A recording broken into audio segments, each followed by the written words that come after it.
Gossip.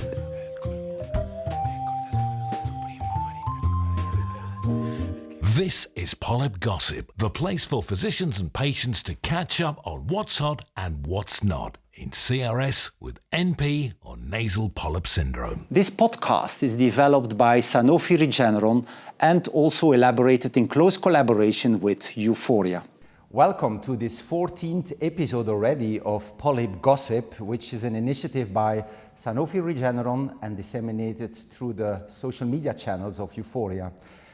Here in this initiative, we discuss novel concepts and controversial items around chronic rhinosinusitis with nasal polyps.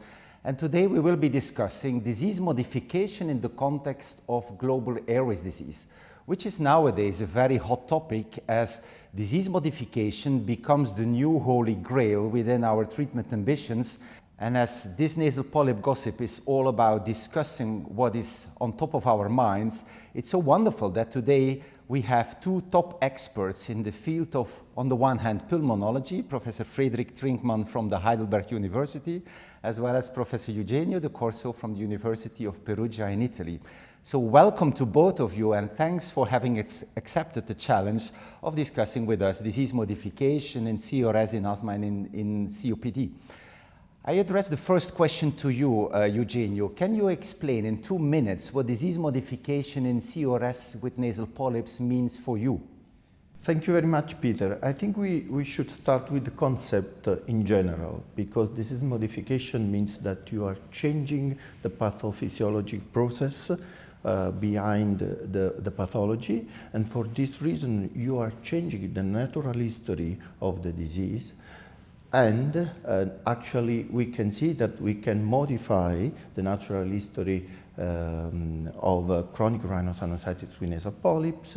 Surgery is one treatment that is considered disease modifying because you can reduce the progression of the disease, you can change the trajectory of the disease, you can reduce the risk of severity over the times, and you can reduce the risk of development of asthma. That means that you are changing the natural history of the disease.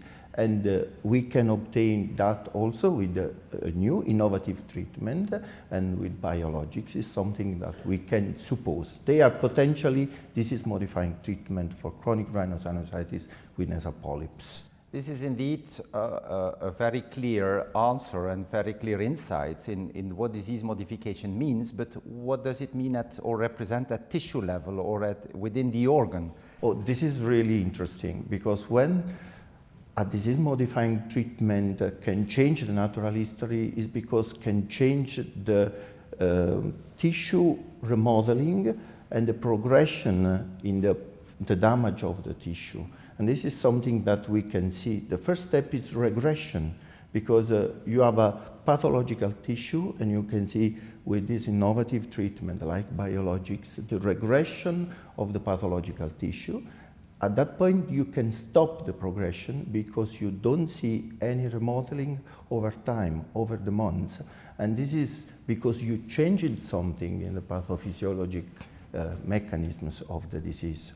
Okay, let's switch to the lower airways. Frederik, would you agree with his insights into disease modification and what it may mean in asthma as well as in COPD? Could you first explain how you see and how you would define disease modification within the lower respiratory tract? Yes, sure. So I also agree that it's like an absolutely wonderful concept that was like opened up due to the biological therapy we now have available. While I think we have to differentiate between COPD and asthma actually, because the goals we can achieve and the pathophysiology is different between the entities in the lower airways of COPD and asthma each. And when I want to start briefly with asthma, it's so we always looked at disease control on a short-term level. So we had symptoms, we had exacerbations, and reacted to that.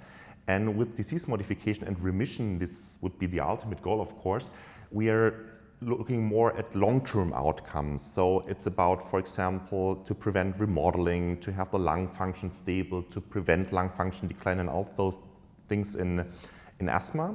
While in COPD, the lung function aim is quite similar, but it's also about like breaking the nature of the disease. It's a progressive disease, right? So in CPD, you won't find these total normal lung functions anymore, right? So this is not the goal that we can achieve in asthma actually with biologicals, and which is a part of the disease modification process, where, as in CPD, the ultimate goal for today would be to have a stable, low disease activity state. This would be my thoughts about it. And in the end, it's about, as you said, we share that, it's about disease modification, and sometimes we maybe can even be off treatment in the very far future, I would say. But there are a lot of things also evolving in the lower airways.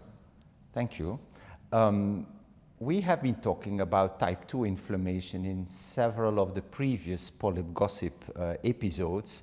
How do you see the link between type 2 inflammation and disease modification? Can you first comment on that, Frederik? Yes, sure. It's like a really interesting link, I would say, because from the physiology, it's really linked to disease activity, and we have learned that particularly in asthma, we find like type 2 inflammation in more than 90% of patients, and there's a strong link also with the upper airways. We learned that, and this is why I think our collaboration, as we do here, and it's a great pleasure to talk to ENT doctors for me, of course. It's been important because you will find polyps in many patients suffering from asthma and vice versa, and this is linked via the type 2 inflammation. And in asthma, it's quite obvious, where we have like really good options. We have 7 biologicals approved. And what about COPD then? CPD is more challenging, I would say. We're just like starting the era of biologicals in CPD with 2 compounds approved at the moment. And we also like acknowledge that type 2 inflammation, it's less frequent in CPD, but you still will find patients that you can address with these biologicals. And when you select them properly, it's a highly effective treatment. So we're starting like the phase of biological therapy, and the type 2 inflammation that we look for actively in those patients, we're just about to start in CPD with that. And what about type 2 inflammation driving disease modification, or being a key factor in disease modification in CRSwNP? Yes, it is, because it is responsible for remodeling. Why? Because type 2 inflammation is guiding the pathological changing into the tissue.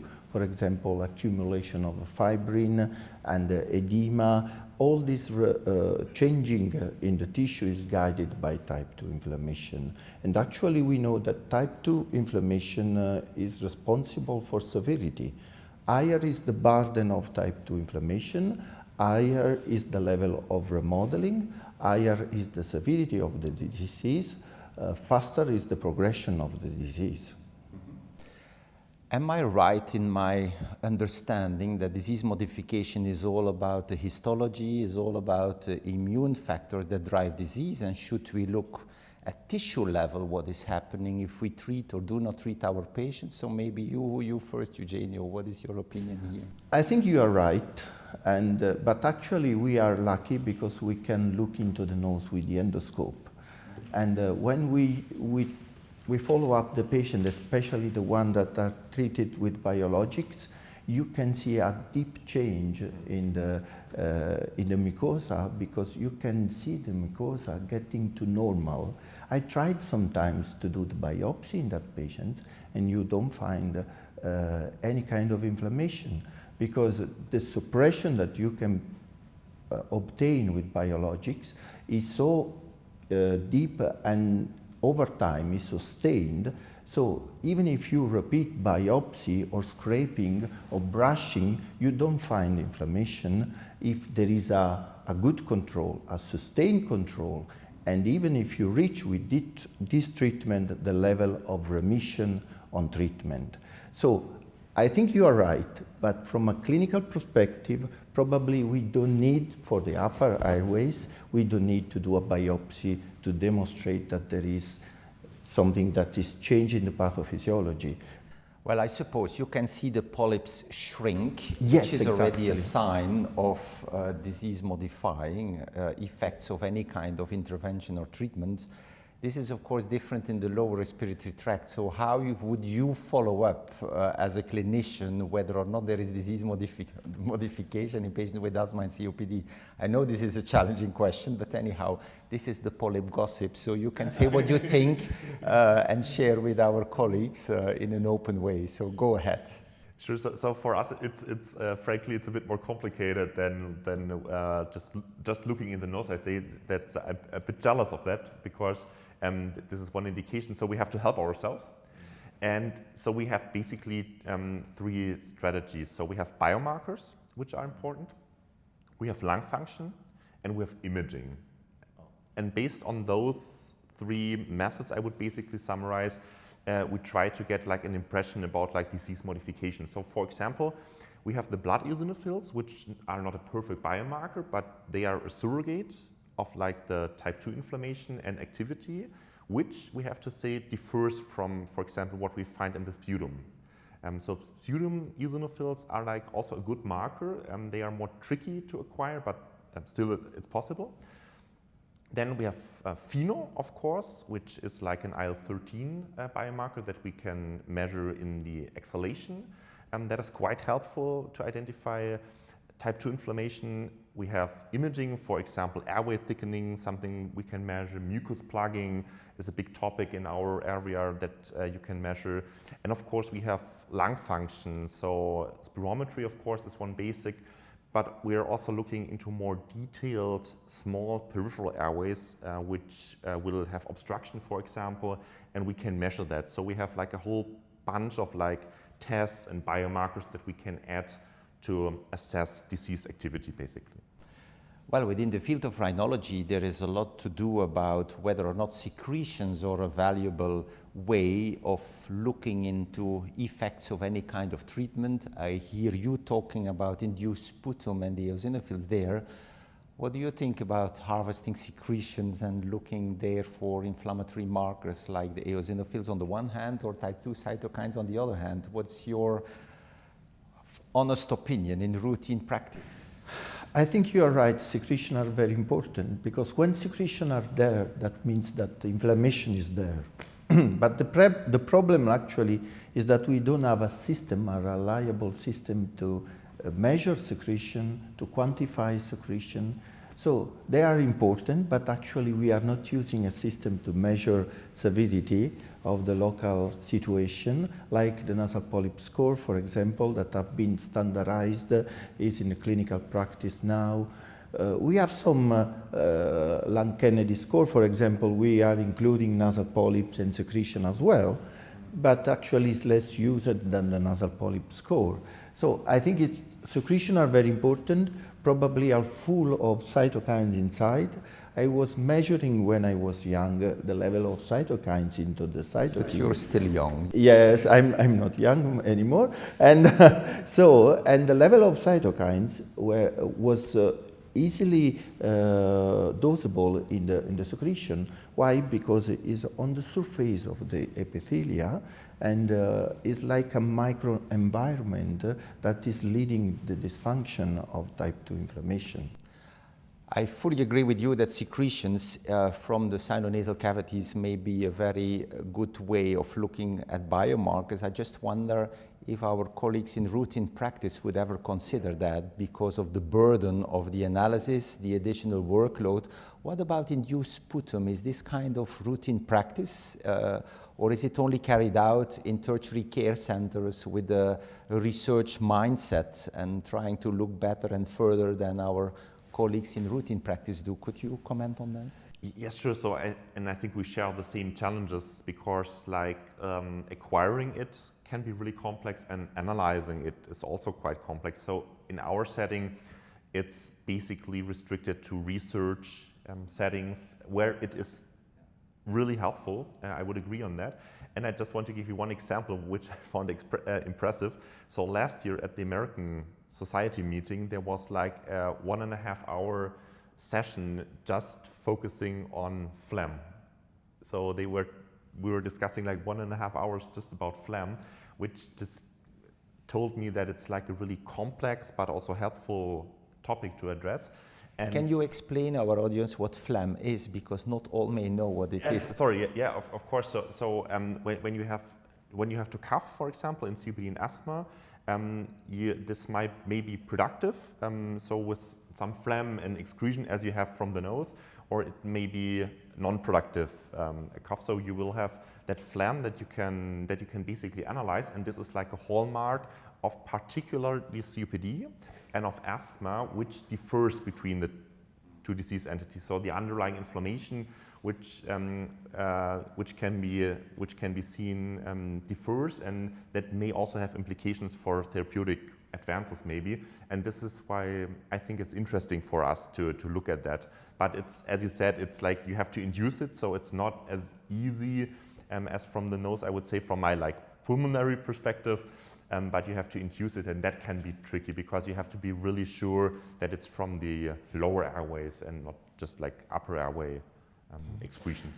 So we have been talking about disease modification from an upper and from a lower airways perspective. I just wonder if disease modification becomes one of the aims of therapies.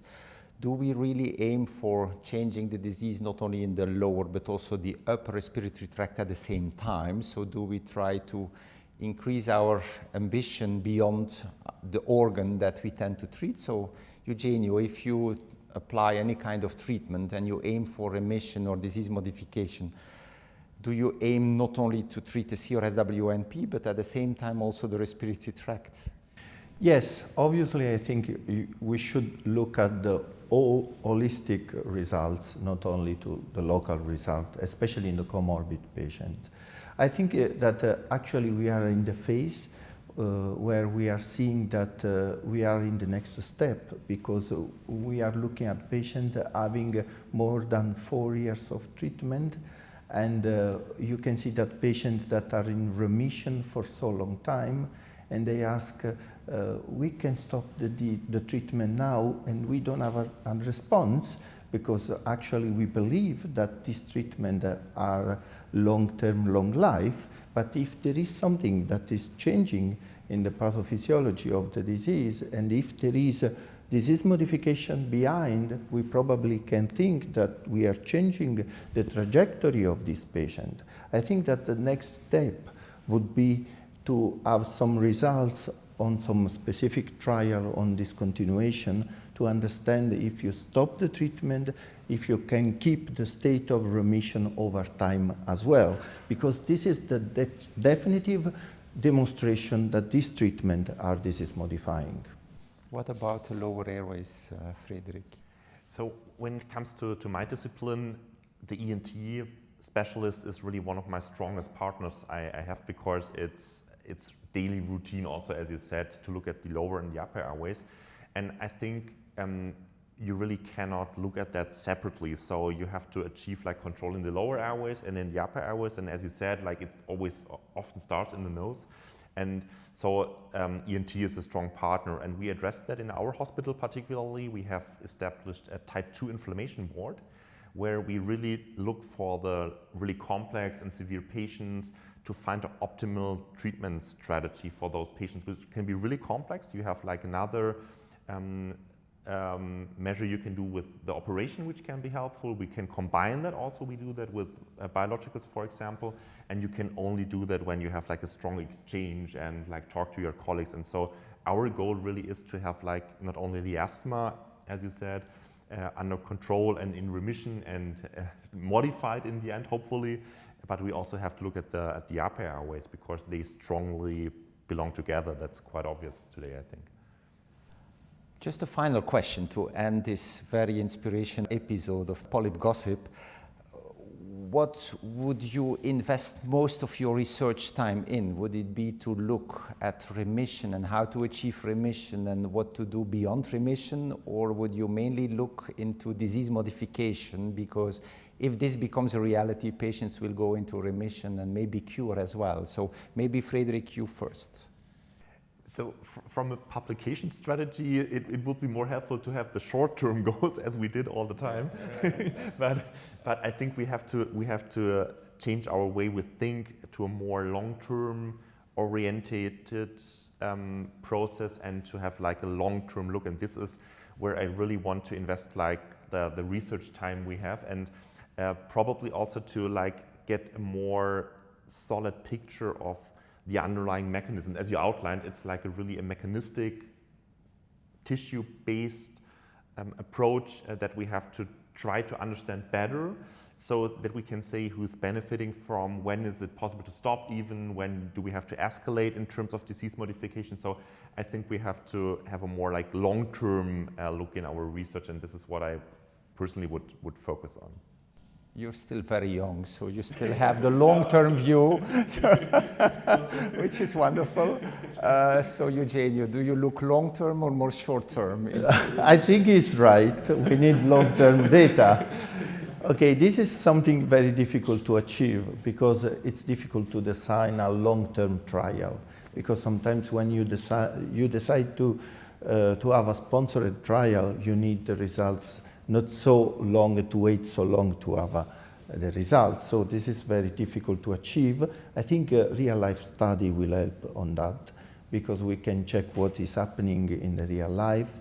There are some patients that are discontinuing the treatment for several reasons, for example, side effect, or because they decide to stop. We can observe them and we can look at the monitoring of the symptoms, and if the symptoms are not back, that means that something happened and there was some disease-modifying process that was promoted by the treatment. I think real-life data, big data, data from registry, long-term will help because they are more easy to achieve compared to a proper trial that would be better, because a proper trial would be better long-term. It's difficult to achieve. So if I hear both of you, I think both of you seem very excited about the opportunities to not only aim for remission, but also disease modification, and at the same time having this effect in both upper and lower airways. So what could be nice to share with our colleagues is how do we communicate about disease modification to our patients? Do we communicate, and what do we communicate with our patients? So maybe Eugenio, in Italy, how do you communicate about this novel ambition of care? I think it's really difficult to explain to the patient what is happening on the pathophysiologic process, but they ask for cure. So they ask, can I be cured for my disease? So in that case, I start to speak about disease modification, and especially that the new treatment potentially are disease modifying treatment. But actually we don't have data, so that's it's an ambition, as you said, is something that we inspire, is an inspiration for them. But it is making them very happy and comfortable in thinking that you can change something in the mechanistic approach of the disease. So you go a bit beyond the science and you go and share ambitions of care together with your patients. Would that be the same in Germany? Yes, of course. So the patient perspective is a totally different that we have as physicians. And I see like in the lower airways two challenges. The one thing is the patient feels he or she is feeling better. So no steroids, no symptoms, no exacerbations. This is quite easy. But the second thing is to like motivate the patient. So when he's feeling better, or if he, for example, doesn't have like lung function impairment, but you still have like the inflammation, then it's long term. And for many patients, as we have in other disciplines, same challenge, it can be tricky to communicate why he should be on treatment, although he's well. So this is like the tricky part, and this is when what you said also comes in the lower airways, that we can say like it's a long-term game. You have to look for the future. In asthma, we often deal with younger patients, and so this can be like a lifelong or even long-term thing to consider. And this is the second challenge of communication. And then we have to combine and be, I think, in asthma care, one of the challenges is to find the right level of communication. So there are patients you can go into deep details, others are not interested, and this is like my challenge, my daily challenge, to find like the perfect level for the patient to address. And I think that's really important for us as doctors to address that. That's personalized medicine in reality. Right. So, Thank you for having joined us for this 14th episode of Polyp Gossip. It was a true pleasure to exchange ideas. And I cannot leave you without inviting you to join us for the next episodes, which will all be about similarities and differences in type 2 inflammation in the East versus the West. So please join us also for the future episodes. It was wonderful to have our guests here today on a very exciting topic, and we definitely see each other at the next episode. Thank you for your attention. Polyp Gossip.